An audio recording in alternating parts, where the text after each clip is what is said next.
SIR ইস্যুতে কার্যত রণক্ষেত্র মালদা জেলার একাধিক বিধানসভা এলাকায় রাস্তা অবরোধ, কোথাও আবার ব্লক দপ্তরে ধর্ণা। এভাবেই এই সমস্ত ছাপিয়ে 7 জন জুডিশিয়াল অফিসারকে মালদহের কালিয়াচক 2 নম্বর ব্লক দপ্তরে রাতভর ঘেরাও করে রাখার অভিযোগ উঠেছে ভোটার তালিকা থেকে বাদ যায়নি জি ভোটারদের বিরুদ্ধে। এবং উল্লেখযোগ্য, মালদহে মোথাবাড়ি বিধানসভার প্রায় 30,000 ভোটার বাদ গেছে বলে সূত্রের খবর। আর এই সমস্ত ভোটারদের বিক্ষোভে সকাল থেকেই বুধবার দফায় দফায় উত্তেজনা ছড়িয়েছে মোথাবাড়ি বিধানসভা এলাকায়। আন্দোলনের অঙ্গ হিসেবে দুপুর 2টো থেকে ব্লক দপ্তরে 7 জন জুডিশিয়াল অফিসারকে ঘেরাও করে রাখা হয় বলে অভিযোগ উঠে আসছে। এদের মধ্যে 3 জন মহিলা রয়েছেন।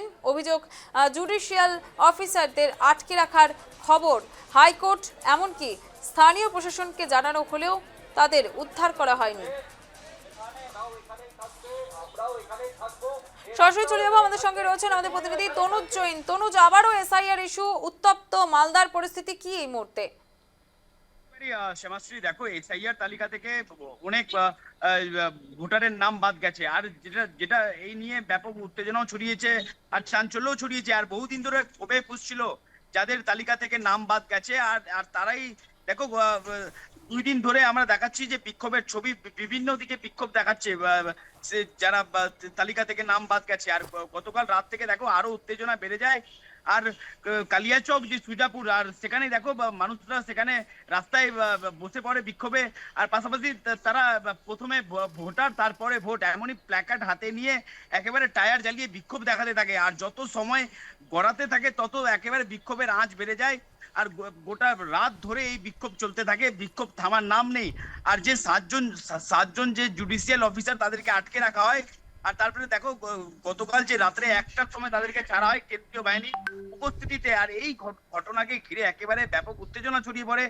আর আজ দেখো সকাল থেকেই একেবারে যেটা জানা যাচ্ছে যে পুরাতন মালদার যে বিএসএফ ক্যাম্প যেখানে রয়েছে সেখানেও টায়ার জ্বালিয়ে বিক্ষোভ দেখাচ্ছে। আর পাশাপাশি যে মানিকচক থেকে শুরু করে বিভিন্ন জায়গায় হরিশ্চন্দ্রপুর বিভিন্ন বিধানসভায় বিক্ষোভে চেতে উঠেছে গোটা মালদা জেলা। একেবারে অনেক ধন্যবাদ তনুজ, এতক্ষণ সরাসরি আমাদের সঙ্গে ছিলেন আমাদের প্রতিনিধি তনুজ জৈন। এবার এসআইআর ইস্যুকে কেন্দ্র করে রণক্ষেত্র আবার মালদা জেলার একাধিক বিধানসভা এলাকায় রাস্তা অবরোধ, কোথাও আবার ব্লক দপ্তরে ধর্ণাও চলছে।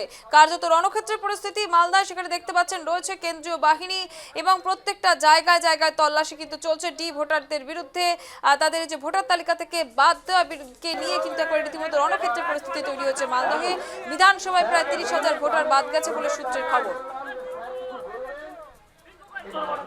পতাকা তুলেছে দেশে আমার বাপ, আমার বাপ কোন নেতার পিছনে যে তেল ঢেলেছে তালা বেটা।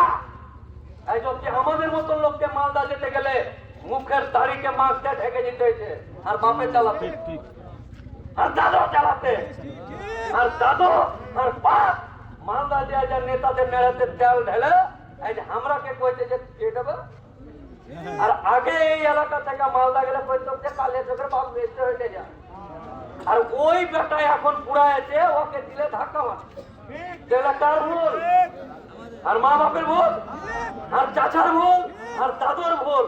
অতএব এনামু করে এই অব্দি এই দেশে না তোমার দাদু পেরেছে, না তোমার বাপ পেরেছে, না তুমি পারো। সিস্টেম এবং আইনে কাজ করতে হবে। এই যে আন্দোলন, এই আন্দোলনকে আমি একজন আন্দোলনকারী মানুষ, আমি এটাকে সম্মান জানাই।